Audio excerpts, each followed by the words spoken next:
And welcome to Art of Online Marketing live show. Today I'm going to be sharing some of my takeaways from Podcamp, if I can say it, Halifax 2019.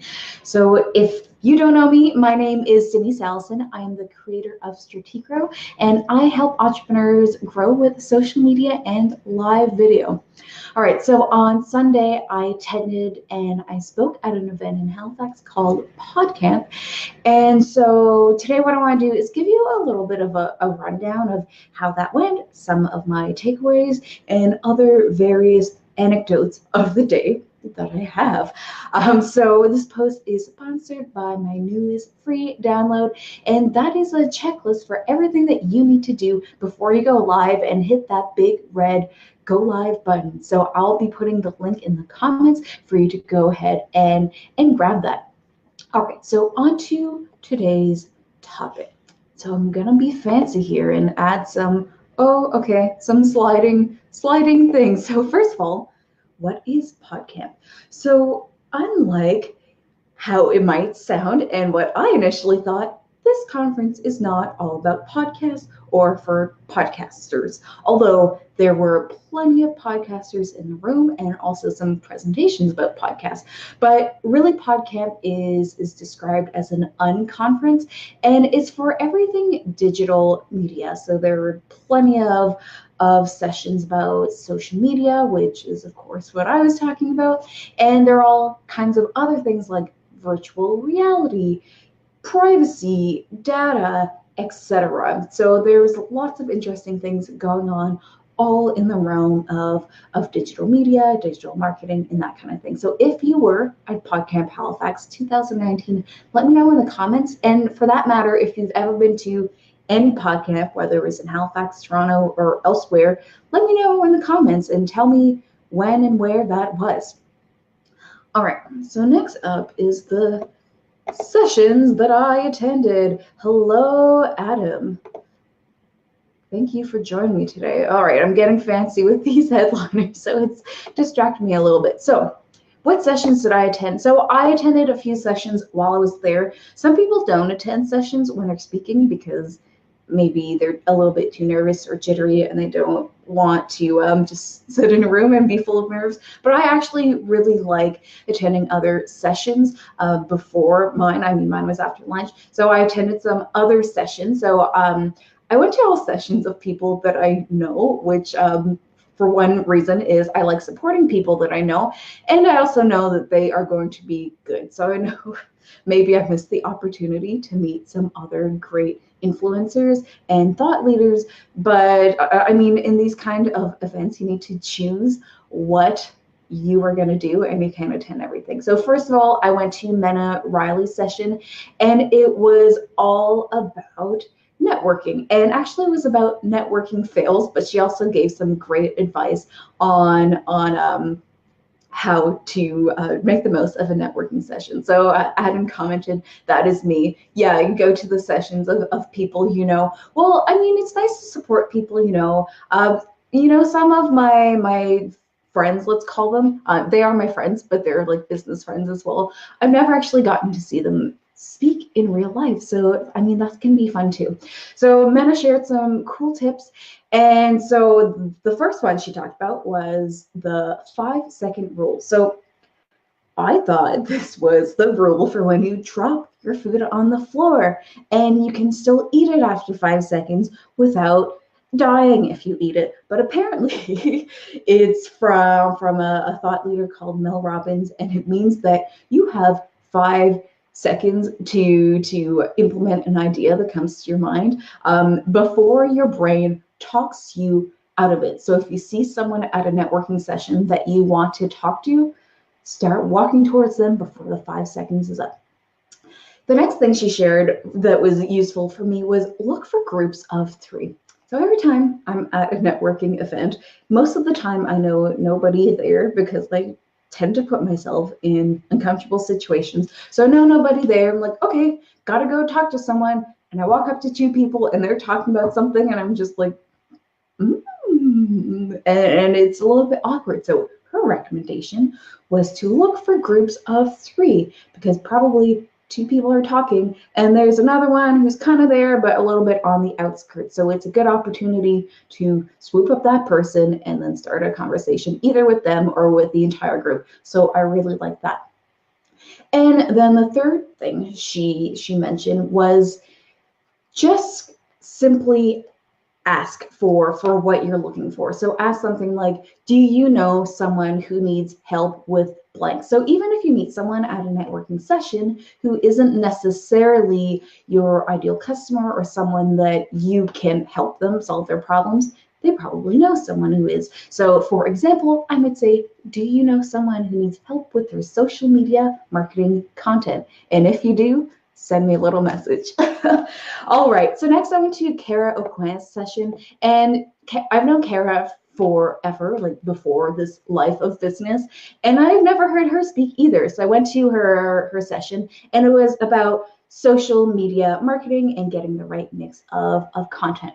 So, I mean, for me, I mean, we do similar things, so there is not new information for me per se, but it's always a great reminder to to start doing things and stop doing things. And it's always great to hear other people's approaches and perspectives on something that you spend so much time thinking about and talking about. And then I attended Mike Tanner's session, and that was about chips, but also about podcasting.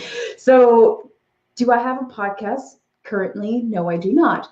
But I am planning on taking the audio from these live shows and turning them into a podcast. So you've heard it here first. That's something that I'm planning on doing in the spring time. So it was a great session for people who are thinking about creating a podcast or who are just starting out with podcasts. All right, so next up, let's talk a little bit about my session. So I talked about, if you didn't guess already, I talked about video marketing. So I talked about stories, live video, and pre-recorded video, if you will. So, okay, let's rewind so that this makes a little bit of sense. A few months ago, my friend Brittany of Branding by Brittany, they bought me a gift, which was a unicorn headband. And this was back in probably October. And she kept forgetting to bring it to me.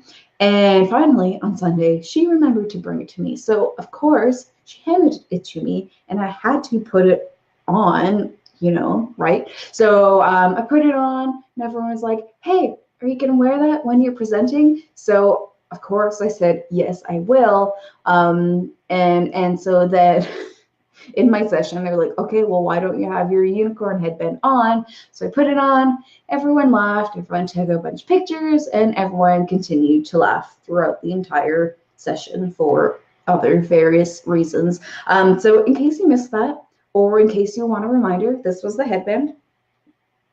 So you can see the whole thing there. So it's a unicorn, pink little unicorn with the ears. So I would have worn it all day, but headbands give me a headache. So I wore it for probably 2 minutes during the presentation, and then I took it off. So the presentation went well. Oh, now that's messed up my hair. The presentation went well. People were laughing, which I like because I am also a comedian. So if I can get people to laugh, that tells me they're enjoying themselves. They were engaging with the content, lots of great questions, and people were into it. So it was fun. Every time I present, it gets even more fun. So it really was great. So if any of you watching were there, for years, yay. Am I frozen? It looks like I'm frozen. Okay, not frozen anymore. So if you were at my session and you enjoyed it, or even if you didn't enjoy it, just let me know in the comments if you were there. So I had a few people approach me after asking me if I could present for their organizations and etc. So if you want me to present for your organization, feel free to reach out.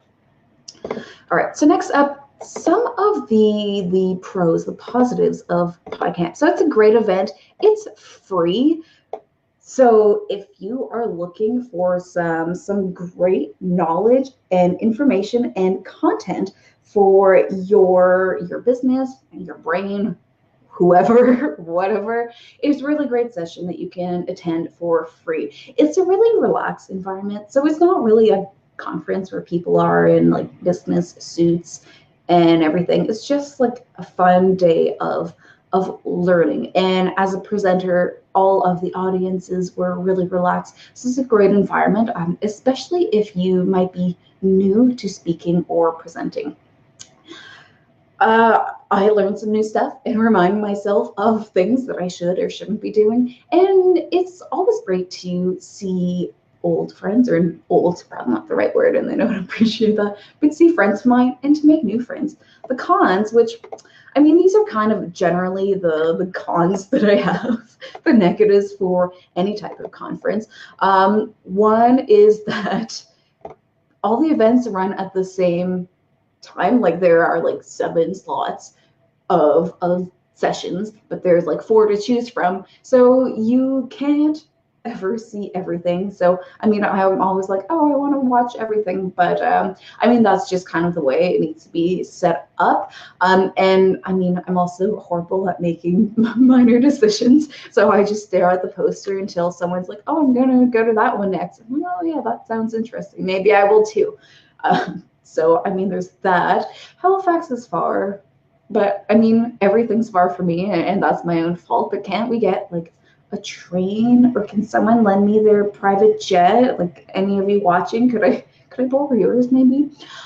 And as a presenter, I found 45 minutes really short to get content out there. But again, that's kind of the standard for this type of event. Oh, and also all the good Timbits were gone when I got there, which made me kind of sad. And the snacks were chips, and I like clued in later because the organizer Mike has a podcast about chips, and he was talking about chips, so I assume that's why. But I like nibbling on sweet things while it's morning time, but you know, those are all minor. All right, so those are generally my overviews of Podcamp. Overall, it's a great event, and I recommend that you go next year if you have the opportunity. So, I mean, I assume it's around the same time again, and hoping to see you all there next year. All right, so thank you for being with me on this episode of The Art of Online Marketing. If you want your tips to get started with live video, I'm going to be putting the link in the comments below, and you'll be able to get access to that. And that's everything that you need to know before hitting the big red live button. And it's called Ready, Set, Live. All right, I will see you all again next week for another episode of The Art of Online Marketing, a live show.